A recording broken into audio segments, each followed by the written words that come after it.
We thank God once again for another Sunday like this. It has been wonderful. In fact, gradually the year is getting to an end. And I want to use this platform to acknowledge all my hearers. I believe the Lord is really dealing well with you. But I don't want us to repeat the mistakes of the past. It has been a while since I started dealing with the challenges to fruitfulness. I'm about ending that subject matter. And there is one more challenge that mostly affect everybody.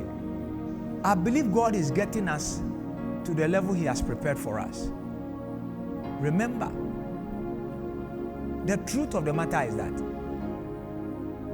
there is one particular value that has been a bane to most Christians, and as a result, they don't get to their fruitfulness level that God has ordained for them.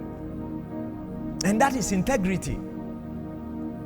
Today, you can't help anybody because when you take the person or you lead the person to someone who is in authority to help him, you would rather go there and go and disgrace you. So today, I'll be talking to you on lack of integrity that stores fruitfulness. I believe that by the time I'm through, all of us will learn out of it so that 2021 will be a year that from January to December we'll walk through and get to our fruitful land that God has designed for us. May God bless you as you open up to hear the full sermon. God bless you. Per the introduction that I gave, we are dealing with the final part of the series I started, the challenges to fruitfulness. Today I'll be dealing with lack of integrity stores fruitfulness. Lack of integrity stores fruitfulness. Let me start by a quote. True success and excellence cannot be separated from upright and decent living. True success and excellence cannot be separated from upright and decent living. Let us look at what integrity is. Integrity is the ability of being honest and having strong moral values. Integrity. Let us read 1 Kings chapter 9 verses 4 and 5. 1 Kings 9, 4-5. And if thou wilt walk before me as David thy father, in integrity of heart and in uprightness, to do according to all that I have commanded thee, and will keep my statutes and my judgments. 5. Then I will establish the throne of thy kingdom upon Israel forever, as I promised to David thy father, saying, there shall not fail thee a man upon the throne of Israel. One of the basic values that has troubled most people, especially Christians, in this 21st century is integrity. Due to that, it has stalled their breakthrough as far as this life is concerned. I want us to remind ourselves so that this will help us to unfold certain truths that will bring us into the place that God has prepared for us.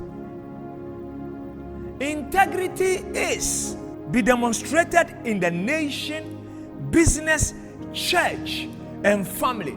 Integrity need to be demonstrated in those areas. That is one thing all of us need to know. But what do we see? We are not seeing integrity even in the family. Husband is cheating the wife. Wife is also cheating the husband. All sorts of things. Even in church, there is no integrity. We are reminding ourselves. Point B. Every sphere of society need people with integrity. Every sphere of society need people of integrity. We need lawyers who have integrity. We need doctors who have integrity. We need teachers who have integrity. Today, lack of it has become a bane, and it is creating a huge problem. See, integrity should be a lifestyle. It should be a lifestyle. Continue. D. A person of integrity is one whose words and deed are interwoven. Numbers chapter 16 verse 15. Numbers 16:15. And Moses was very wroth, and said unto the Lord, Respect not thou their offering. I have not taken one ass from them, neither have I hurt one of them. You see, Moses is elaborating that he has not taken anything from them, or he has done something to hurt them. In essence, what it meant here is that he is telling us that as far as integrity is concerned, he has it. Can I ask you, you who is listening to me, if they were you, would you be found wanting? Food for thought. Let me continue.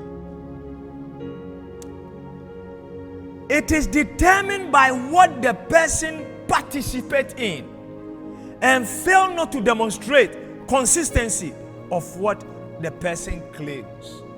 What you claim, you must be consistent with it. And let us read 2 Kings chapter 5 verse 16. 2 Kings 5 reading verse 16. Yeah. But he said, As the Lord liveth, before whom I stand, That is it. I will receive none. And he urged him to take it, but he refused. This is talking about someone who was being given something, and by his conscience he felt he didn't need it. Even today in the world, we are calling people lobbyists. They'll go and lobby. When your file is passing, you have to put something on it. Oh, this thing doesn't show integrity. I pray that anyone who is hearing me this morning, may the Lord bring in integrity to your life. Integrity. The mark of a person with integrity fears God and lead the way for others to follow. Job chapter 2 verse 3. Job 2:3.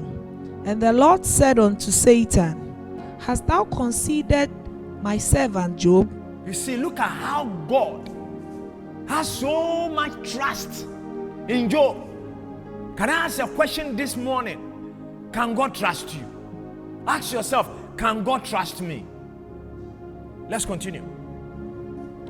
That there is none like him in the earth, a perfect and an upright man, A perfect and an upright man, one that feareth God, one that feareth God, and escheweth evil, and still he holdeth fast his integrity. he holdeth fast his integrity. Ladies and gentlemen, as you hear me this morning, may God grant you the spirit of integrity.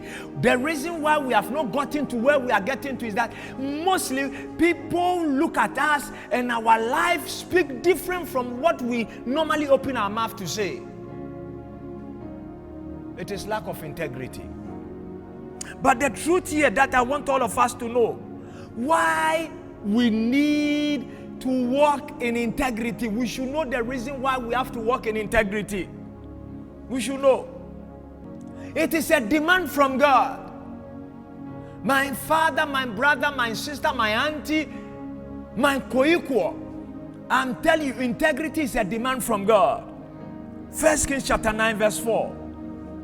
1 Kings 9:4. Yeah. And if thou will walk before me, If thou will walk before me, this is a demand that God is giving us. as David thy father walked. As David thy father was. That means that there were certain people who lived their life with integrity. I pray that we'll mentor those people and begin to walk our life in integrity. Continue, my dear. Verse 4. In integrity of heart and in uprightness, In integrity of heart and uprightness, to do according to all that I have commanded thee. to do according to all that I've commanded thee. That means that a demand has been placed on us. Society, listen to me, God is placing a demand on us that we need to walk in integrity. We are looking at why we have to walk in integrity. It's a demand from God. Now let us look at the second one. Psalm 11 verse 3. Psalm 11 reading verse 3. If the foundations be destroyed, what can the righteous do? Yes, it should be a foundation. It should be a foundation. Integrity should be a foundation. We should be honest to each other. We should be sincere to even the very people around us. We should be sincere to them. Today, sincerity has taken the better part of us.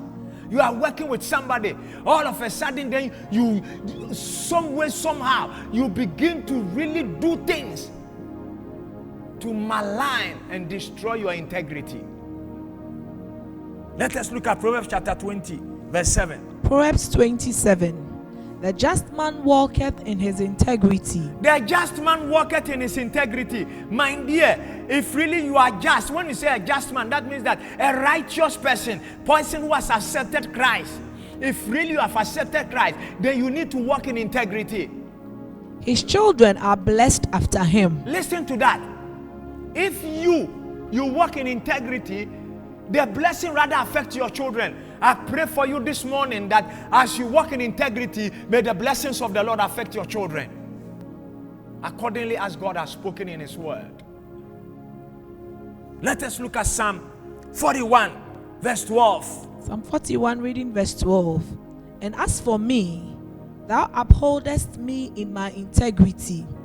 Do you know the reason why God would uphold you is because of your integrity? So when you lack it, believe me you, that God will just abandon you.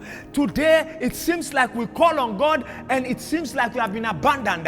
It's because you are not showing integrity. It's because you are not really bringing integrity to the table. This morning, I call on every citizen that you are hearing me. I call on everyone who is at my voice, that let us place integrity on the table. And I tell you, we'll be a miraculous people in this particular world. People will look at us and the word of God will be confirmed, which says that as for me and the children that has been given unto me, we are for a sign and a wonder. It is my prayer for you that you'll be a sign and a wonder as you place integrity on the table. Finally, let us look at an example in Nehemiah chapter number 7 verse 2. Nehemiah 7:2. That I gave my brother Hanani and Hananiah, the ruler of the palace, charge over Jerusalem. Charge over Jerusalem, because he saw something in them. For he was a faithful man. And he was a faithful man. And the faithful there is talking about integrity. He was a man of integrity. He knows that when he hands something over to him, he'll be able to take care of it. Can I ask a question this morning as you are hearing me? When God has something over to you, can you really account properly for it? We need to know that. Let me conclude the message. People of integrity knows where they were and where they are now. They know where they were and where they are now, and that influences their decision. Where you are now and where you are coming from, mostly, is important. That influences your decision. As usual, I don't end these messages without giving my prayer point. The prayer point number 1, God should deal with every spirit that fight against integrity. Isaiah 54:17. God should endow us and our family with grace to be able to go through. James 4:6. Number 3, God through His Spirit must help us to be willing to obey Him. Isaiah 1:19. Then finally, thank God for helping us to overcome that setback called integrity. We are lacking it, but today, may God help us to overcome that setback. 1 Corinthians chapter 1, verse 4. It is my prayer for you that as you hear this word, wherever you are lacking integrity, may integrity envelop your life. And as a result, may it bring you to destiny, to make you a fruitful person. Because integrity, when you lack it, your fruitfulness will be stalled. May God help us all. In Jesus' mighty name. Amen.